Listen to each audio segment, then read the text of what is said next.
सोचो 1000 साल पुरानी भारत की अमूल्य धरोहर जो भारत से चोरी होकर ऑस्ट्रेलिया के म्यूजियम्स तक पहुंच गई और अब फाइनली वहां से घर वापस आ रही है। Hello everyone, welcome back to centre for ambition. My name is Nidhi. आज हम जानने वाले हैं इन एंशियंट एंटिक्विटीज के बारे में, जो कि बेसिकली चोला एम्पायर से हैं। हम जानेंगे कि इनमें कौन से वो एंटिक्विटीज शामिल हैं। इसके अलावा चोला एम्पायर के बारे में जानेंगे और इसके साथ साथ हम ये जानेंगे कि कौन से लॉज ऐसे हैं जो इनके प्रिजर्वेशन के लिए काम करते हैं, और इसके साथ साथ यूनेस्को के बारे में भी थोड़ा सा बात करेंगे। और सबसे लास्ट में हम बात करने वाले हैं PYQs के बारे में, क्योंकि जब भी हम कोई टॉपिक डिस्कस करते हैं तो हम उसके PYQs के बारे में भी बात करते हैं, क्योंकि वो कितना रेलेवेंस है यूपीएससी और यूपीपीसीएस के पर्सपेक्टिव से, ये आपको पता होना चाहिए। तो चलिए आज का अपना सेशन शुरू करते हैं। तो सबसे पहले जानते हैं कि हुआ क्या है। हुआ ये है कि अभी अभी आपको पता होगा कि जो हमारे पीएम नरेंद्र मोदी जी हैं, वो भी ऑस्ट्रेलिया के विजिट पे गए हुए थे। तो वहां पे क्या हुआ कि उन्होंने क्या किया, उन्होंने रिपैट्रिएट मतलब यानी वापस लाना, यानी जो चीज हमारी चली गई थी उसको वापस लाना। इसको वापस लाने के लिए इन्होंने बात की और फाइनली ऑस्ट्रेलिया जो है वो वापस करने के लिए तैयार हो गया है। इसमें 3 चोला पीरियड के स्टोन स्कल्पचर्स हैं जो कि बेसिकली तमिलनाडु से चोरी हुए थे और जो ऑस्ट्रेलिया के 2 म्यूजियम्स में रखे गए थे। एक इसमें से सिडनी में है, ठीक है। तो बेसिकली ये जो 11th और 12th सेंचुरी के स्टोन स्कल्पचर्स थे वो क्या हुआ था, चोरी हो गए थे। जैसे कि आपको पता होगा कि ब्रिटिश एरा के टाइम पे हमारे बहुत सारे स्कल्पचर्स जो हैं वो चोरी हो गए या फिर इलीगल तरीके से उनको ब्लैक मार्केट में बेच दिया गया, ठीक है। ये क्योंकि इस तरीके की जो पुरानी धरोहर यानी कि बहुत ही पुरानी चीजें जो होती हैं, इनकी जो वैल्यू होती है वो बहुत ज़्यादा होती है, दे आर वेरी वैल्यूएबल, ठीक है। इनका चोरी करना, कहीं ना कहीं ब्लैक मार्केट में इनको बेचना और उससे पैसा कमाना एक ही मोटिव रहता है, ठीक है। इस तरीके से ये 3 चीज़ें भी चोरी हुई थी। फाइनली ऑस्ट्रेलिया इसको देने के लिए मान गया है, ये हमारे यहाँ वापस आ रहे हैं। तो ये थी हमारी न्यूज़ जो है कि ये चर्चा में क्यों थी, ठीक है। ये जो रिटर्न है ये क्या रिफ्लेक्ट करता है, ये रिफ्लेक्ट करता है कि किस तरीके से इंडिया ऑस्ट्रेलिया कल्चरल जो कॉपरेशन है वो क्या हो रहा है, ग्रो कर रहा है। यानी कि हम कल्चरली ऑस्ट्रेलिया के साथ क्या कर रहे हैं, कनेक्ट कर पा रहे हैं, ठीक है। हम और अपने रिलेशंस को बेटर कर पा रहे हैं, ठीक है। इसके अलावा India sustained efforts to recover its stolen cultural heritage, ठीक है। क्योंकि इंडिया जो है ना बहुत रिच है, हमारे यहाँ बहुत सारे टेम्पल्स, बहुत सारे वास्तुकला का आपको देखने को मिलेगा कि इंडिया बहुत रिच है और बहुत यूनिक है। तो यहाँ पे ये जो कंटिन्यूस चोरी हुई है, ये तो 3 चीज़ें, इससे पहले भी हमने कुछ चीज़ें अलग अलग देशों से वापस ली हैं, बट कहीं ना कहीं ये बहुत वैल्यूएबल आइटम्स होते हैं, इसीलिए इनकी चोरी बहुत फ्रिक्वेंटली हुई है, ठीक है, स्पेशली ब्रिटिश एरा के टाइम पे। ओके, अब आगे चलते हैं। अब जानेंगे कि ये जो 3 चीजें वापस आ रही है, जो 3 एंटिक्विटीज वापस आ रहे हैं, इसमें क्या क्या शामिल है, ठीक है। सबसे पहले है नंदी स्कल्पचर। नंदी स्कल्पचर की बात करें तो थोड़ा सा मैं आपको बताती हूँ। जब आप चोला एम्पायर के बारे में पढ़ोगे, ठीक है, आप आर्ट एंड कल्चर के बारे में जानोगे, तो यहाँ आपको पता चलेगा कि यहाँ पे 2 तरीके से दो गॉड को मानने वाले लोग थे। जैसे पहले थे शिव को मानने वाले और दूसरे थे लॉर्ड विष्णु के भक्त, ठीक है, लॉर्ड विष्णु के भक्त। इनको हमने नयनार कहा, इनको हमने नयनार कहा, और ये थे अलवार, यानी कि अलवार। जिन्होंने शैविज्म को फॉलो किया देवर नयनार्स, एंड जिन्होंने वैष्णविज्म को फॉलो किया देवर अलवास, ठीक है। ये आपको समझ में आ गया। तो इन दोनों की वजह से ही यहाँ पे किस तरीके के स्कल्पचर्स आपको मिलेंगे, या आपको मिलेंगे Lord Shiva and Lord Vishnu के स्कल्पचर्स। तो आपको पता होगा कि नंदी हमारे जो हमारा कल्चर है उसमें नंदी की क्या वैल्यू है। नंदी को हम एक तरीके से व्हीकल ऑफ लॉर्ड शिवा कहते हैं, ठीक है। तो ये लॉर्ड शिवा का व्हीकल माना जाता है। ये जो बना हुआ था ये ग्रेनाइट का बना हुआ था, ग्रेनाइट स्टोन से बना हुआ था, और ये जो है चोला स्टोन स्कल्पचर से बना हुआ था, ठीक है। इसकी जो है चोरी की गई थी, ये चोरी किया गया था, फाइनली ये हम वापस ला रहे हैं। दूसरा है हमारा भद्रकाली ट्राइडेंट त्रिशूल, ठीक है। यानी कि भद्रकाली जो हमारी देवी है उनकी प्रतिमा का लगा हुआ त्रिशूल भी गायब किया हुआ था, ठीक है। ये भी ब्रॉन्ज मेटल से, यानी ब्रॉन्ज से बना है, तो of course bronze is metal, तो उससे बना हुआ है। Ceremonial trident bearing the image of goddess Bhadrakali, rare example of Chola period ritual metal work. और आपको पता होगा जिस तरीके से नंदी जो है vehicle of the Lord Shiva है, वैसे ही ये जो त्रिशूल है ये शक्ति को प्रदर्शित करता है, शिव एंड शक्ति। तो ये शक्ति के बारे में बात करता है, ठीक है। और तीसरा था हमारा 6 हेडेड कार्तिकेय, यानी षणमुख या फिर मुरुगन, उनका स्कल्पचर्स। आपको पता होगा कि लॉर्ड शिवा के एक बेटे जिनका नाम कार्तिकेय भी है। कार्तिकेय को हम गॉड ऑफ वॉर कहते हैं, ठीक है। क्या कहते हैं? गॉड ऑफ वॉर कहते हैं, यानी कि ये पावर करेज को शो करते हैं, ओके। ये भी स्टोन से बने हुए हैं और ये लॉर्ड कार्तिकेय को डिपिक्ट करते हैं। जैसे मैंने बताया कि जो क्या है, जिनके 6 सिर हैं, ठीक है। षडमुख कहा जा रहा है इसको, यानी 6 सिर वाला, ओके। तो इसके अलावा Murugan worship is specially significant in Tamil culture. जब भी आप तमिल कल्चर के बारे में पढ़ोगे तो आपको पता चलेगा कि जो मुरुगन है, मुरुगन की जो वर्शिप है वो बहुत कॉमन है, ठीक है। तो ये है वो 3 एंटिक्विटीज जो ऑस्ट्रेलिया से वापस लाए जा रहे हैं, जिनके बारे में बात की जा रही है, ठीक है। अब थोड़ा आगे चलते हैं। अब क्योंकि ये चोला डायनेस्टी से रिलेटेड है तो हमारे लिए चोला डायनेस्टी का बहुत ही इंपॉर्टेंट रोल है, ठीक है। अब हमें चोला डायनेस्टी के बारे में थोड़ा सा जान लेना चाहिए। तो बेसिकली आपको पता होगा कि संगम लिटरेचर, ठीक है, संगम लिटरेचर के बारे में आप सभी को पता होगा। होप सो कि आप लोगों ने एंशिएंट हिस्ट्री में संगम लिटरेचर के बारे में पढ़ा हो। जो मैंने नयनास अल्बास बताए थे वो भी संगम लिटरेचर में दे रखे हैं, ठीक है। संगम लिटरेचर में इंपीरियल चोलास ये नाम मेंशन है और इनको उन्होंने कहा है मूवेंडस। इनको क्या कहा है? मूवेंडस। इनको कहा है मूवेंडस। मूवेंडस का मतलब होता है चीफ। क्या होता है? मूवेंडस का मतलब होता है चीफ, ओके। यहां तक आपको समझ में आया कि मूवेंडस का मतलब क्या होता है? चीफ। बेसिकली पल्लवा डायनेस्टी के बाद, पल्लवा डायनेस्टी के बारे में आई एम श्योर आप लोगों ने पढ़ा होगा। एक काम करते हैं, हाँ ठीक है, पल्लवा डायनेस्टी के बारे में आपने पढ़ा होगा। पल्लवा डायनेस्टी के डिसइंटीग्रेशन के बाद, डिसइंटीग्रेशन यानी पतन होने के बाद, यानी उसके टूट जाने के बाद क्या होता है कि इनके जो बेसिकली एक तरीके से चीफ जो थे, जिनको हम मूवेंडर्स कहते हैं, इनके जो चीफ थे वो थे 3 चीफ। जो चीफ थे वो 3 पार्ट्स में डिवाइड हो जाते हैं, ठीक है, जिसमें थे चोला, चेरा एंड पांड्या, ठीक है। पल्लवा डायनेस्टी डिसइंटीग्रेट होती है, उनके जो चीफ हुआ करते थे और चोला, चेरा, पांड्या, ये जो 3 चीफ थे, इन्होंने क्या किया, अपना अपना एरिया जो है उस पर रूल करना शुरू कर दिया, ठीक है। इसी में थे हमारे सबसे पहले, अगर मैं बात करूं 9th सेंचुरी के आसपास, और इनके एरिया की भी बात करेंगे कि चोला एम्पायर कितने एरिया में कहां से कहां तक फैला था, ठीक है। तो एक राजा थे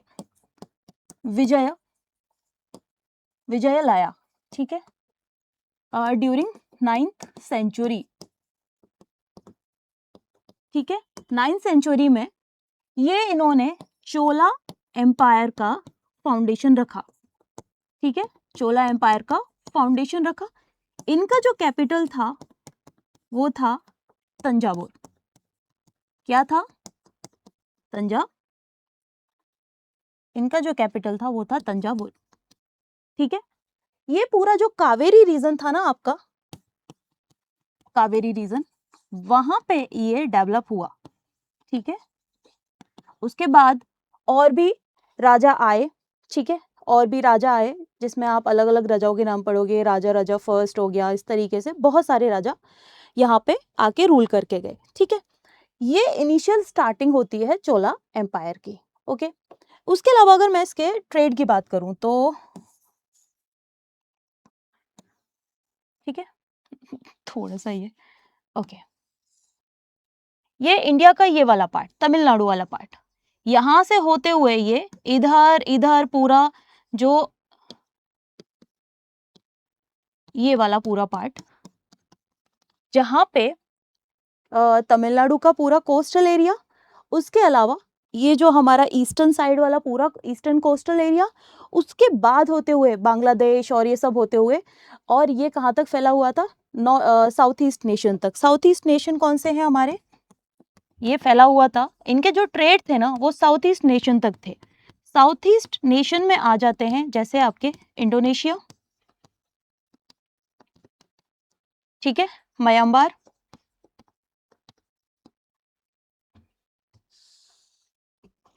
म्यांमार, हाँ, ठीक है, और पूरा ये वाला बेल्ट, ठीक है। यहाँ इनका क्या था कि पूरा ट्रेड था, ठीक है, इनके सी रूट बने हुए थे और इन्होंने पूरा ट्रेड स्टैब्लिश कर रखा था, ठीक है। तो ये था थोड़ा सा चोला एम्पायर के बारे में।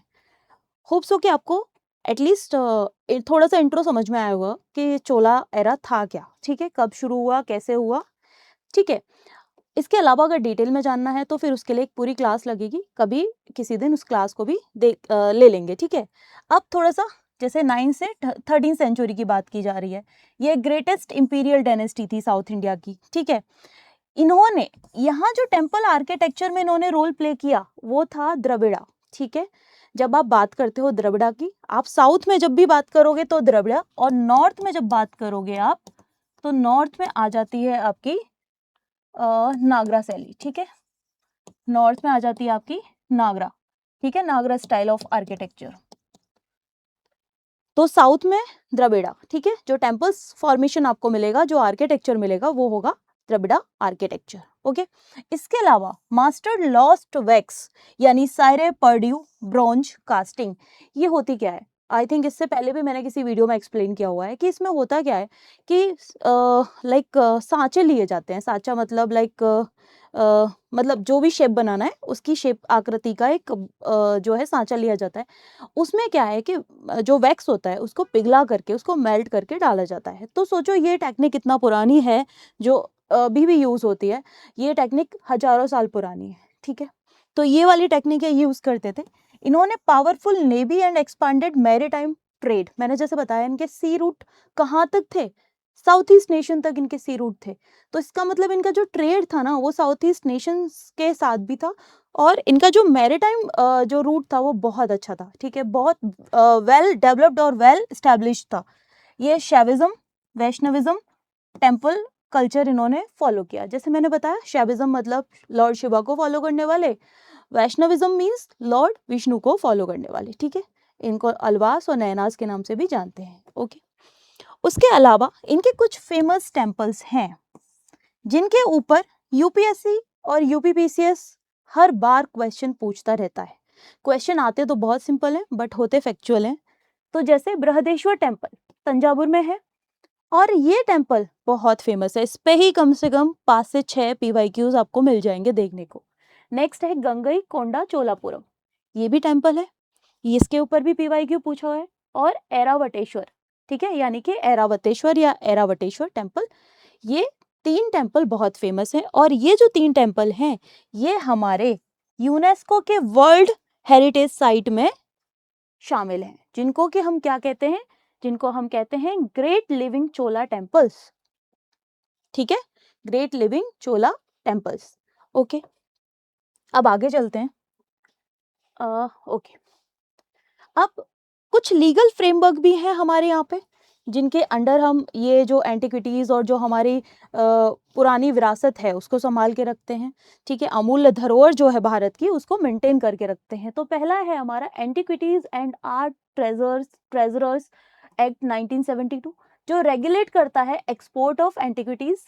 इनके इलीगल ट्रैफिकिंग को कंट्रोल करने के लिए ये लाया गया था। ठीक है, ताकि किसी भी तरीके का जो मतलब एंटिक्विटीज़ हैं, जो पुराने हमारी चीज़ें हैं, उनको क्या ना हो सके, किसी भी तरीके की इलीगल ट्रैफिकिंग उनकी ना हो सके।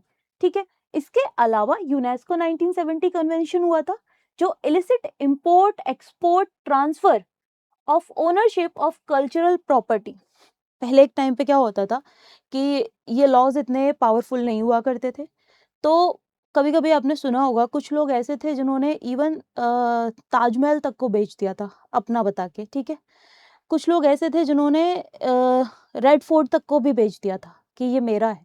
तो इस तरीके की चीजें ना हो, इसको प्रिवेंट करने के लिए ये एक्ट लाए गए, जो कि कहीं ना कहीं जो हमारे ऑब्जेक्ट्स जो है हिस्टोरिकल जो इम्पोर्टेंस की चीज़ें हैं उनके स्टोल होने से, उनके चोरी होने से, उनके इलिसिट ट्रैफिकिंग से, इलीगल ट्रैफिकिंग से उनको बचाया जा सके। ठीक है, उसके बाद इसके अलावा जैसे मैंने कहा कि this is not our first time जब हमने किसी कंट्री से अपनी अमूल्य धरोहरों को, अपने एंटिक्विटीज़ को वापस लिया है। इससे पहले भी हम रिपैट्रिएशन का काम कर चुके हैं, जैसे कि हम हजारों एंटिक्विटीज़ को अलग अलग कंट्रीज से वापस मंगा चुके हैं, जैसे USA, Australia, UK, Canada, Germany, Singapore. यहाँ से हमने क्या क्या मंगाया, जैसे आप देखोगे नटराज का आइडल जो कि अभी इसी ईयर वापस आया है, बुद्धा स्टैचूज, ठीक है, और यक्ष स्कल्पचर, जैन तीर्थंकर आइडल्स, टेम्पल ब्रॉन्ज। ये कुछ ऐसी चीजें हैं जो अभी तक हमने क्या की हैं, वापस ले ली हैं। ठीक है, इसके बाद अब हम सॉल्व करेंगे पीवाईक्यूज। ठीक है, जैसा कि मैंने बोला था कि हम पीवाईक्यूज भी सॉल्व करने वाले हैं। ठीक है, ये तो पूरा टॉपिक हो गया। अब ये टॉपिक कई बार मन में सवाल आता है ना कि मैं क्यों ये टॉपिक देखूं। ठीक है, ये टॉपिक देखने के पीछे आपका रीजन सिर्फ इतना है कि आपको पता रहे कि कौन सी चीज करंट में अभी चल रही है। ठीक है, जब आपको ये पता होगा कि चोला एम्पायर करंट में चल रहा है, दैट मीन्स कि मे बी चोला एम्पायर से क्वेश्चन पूछा जा सकता है। ठीक है, और वैसे भी प्रीलिम्स आने वाला है, तो आपके लिए ये टॉपिक और भी इंपॉर्टेंट हो जाता है। तो समझते हैं कुछ चीजें कि क्या हुआ है। पहला क्वेश्चन, जैसे कि मैं थोड़ा साइड हो जाती हूँ। Bronze icons of the Nataraj cast during the Chola period invariably show the deity। मतलब जो नटराज मूर्ति है, जो इमेज है, उसमें बेसिकली उसके कितने हेड्स हैं, कितने हैंड्स है, 8 हैंड्स, 4 हैंड्स, 6 हैंड्स, 2 हैंड्स, कितने हेड्स कितने हैंड्स दे रखे हैं ये आपको बताना है। ठीक है, ये आप तभी बता पाओगे जब आपको पता होगा कि नटराज जो इमेज वाला जो नटराज मूर्ति है वो किस पीरियड में बनी थी, किस एम्पायर से रिलेटेड है, और उसके बारे में अगर आपने आर्ट एंड कल्चर में पढ़ा है तभी आप ये एक्सप्लेन कर सकते हो। ठीक है, दूसरा क्वेश्चन है, which one of the following temple complexes has a massive statue of Nandi considered one of the biggest in the India. कौन सा ऐसा टेम्पल है जहां पे नंदी का जो इमेज है ना बहुत ही मैसिव है, बहुत ही बड़ा है। ठीक है, तो जैसे मैंने कहा बृहदेश्वर टेम्पल, अगर आपने पढ़ा है तो आप इसका आंसर दे पाओगे। ठीक है, अब देखो इसके अलावा Lingaraj temple, Lepakshi temple, Kandariya Mahadev temple. आप तुक्का मारने की कोशिश करोगे तो फैक्चुअल क्वेश्चंस हमेशा रॉन्ग हो जाते हैं। ठीक है, तो तुक्का नहीं मारना है, थोड़ा नॉलेज का यूज करना है। ठीक है, थर्ड क्वेश्चन हो जाएगा, consider the following statement, the Cholas defeated the Pandya and Chera rulers and established their domination over peninsula India in the early medieval period. ठीक है, ये आपको स्टेटमेंट पता होना चाहिए। दूसरा स्टेटमेंट है, the Cholas sent an expedition against the Shailendra empire of the south east Asia and conquered some of its territories. कौन सा स्टेटमेंट इसमें करेक्ट है? अगर आप इन सब चीज़ों के बारे में, इन एम्पायर्स के बारे में नहीं जानोगे तो ये क्वेश्चन सॉल्व करना इम्पॉसिबल है, ठीक है। इसका आंसर होगा सी, क्योंकि दोनों ही स्टेटमेंट करेक्ट है, ठीक है। एक काम करो, आंसर आप लोग कमेंट बॉक्स में लिखो, ठीक है। आप लोग इनके आंसर्स कमेंट बॉक्स में लिखोगे, ठीक है। स्क्रीनशॉट ले सकते हो, ओके। नेक्स्ट, मैंने 5 क्वेश्चन लिए हैं बेसिकली, और इसके अलावा और भी क्वेश्चंस हैं, क्योंकि सारे क्वेश्चंस दिखा पाना स्लाइड पे पॉसिबल नहीं है, तो मैंने 5 क्वेश्चंस लिए हैं। आप और भी जाके चेक करोगे तो आपको बहुत मिल जाएंगे। नटराज क्वेश्चन पूछा था अभी, इससे पहले फर्स्ट क्वेश्चन डिस्कस किया था, फिर से पूछ लिया कि किस पीरियड का है, गुप्ता पीरियड का है, चोला का है, मौर्यन का है, या कुषाण पीरियड का है, ठीक है। तो आपको रिपीटेशन भी देखने को मिलेगा, ऐसा नहीं है कि रिपीटेशन नहीं है, क्वेश्चंस में बहुत रिपीटेशन है, और पर्टिकुलर कुछ टॉपिक्स ऐसे हैं, कुछ टेम्पल्स ऐसे हैं जिनके ऊपर बार बार क्वेश्चन पूछा जा रहा है। जैसे नेक्स्ट बृहदेश्वर टेम्पल, इससे पहले एक क्वेश्चन में था, फिर वापस से है कि जो तंजावुर में बृहदेश्वर टेम्पल है वो किस राजा ने बनवाया था। अगर आपको नहीं पता कि कौन से एम्पायर में बनवाया था तो आपको जो रूलर्स हैं उनके नाम कहाँ से याद रहेंगे। तो इसका मतलब ये है कि संगम पीरियड यानी स्पेशली चोला एम्पायर बहुत इंपॉर्टेंट हो जाता है, क्योंकि इनका क्रेडिट बहुत ज्यादा है, ठीक है। तो ये क्वेश्चंस आप, और ये क्वेश्चन तो कम से कम 5 टाइम्स रिपीट हुआ है, ठीक है। कितने टाइम्स? 5 टाइम्स ये क्वेश्चन रिपीट हुआ है। अगर आप यूपीपीसीएस में भी देखोगे जाके, कम से कम 5 बार आपको मिल जाएगा ये क्वेश्चन। तो सिंपल सी बात है कि आप इन 5 क्वेश्चंस के आंसर जो है कमेंट बॉक्स में लिखिएगा, मैं चेक करूंगी, ठीक है। और ये सेशन हम यहीं पे खत्म करते हैं। ये क्यों इम्पॉर्टेंट था, क्या था, वो सब मैं एक्सप्लेन कर चुकी हूँ। अगर आपको ये सेशन पसंद आया हो, लाइक शेयर एंड कमेंट, और प्लीज़ आंसर्स जरूर टिक करिएगा, बताइएगा कमेंट बॉक्स में। अगर कोई डाउट हो वो भी आप बता सकते हैं। Thank you so much.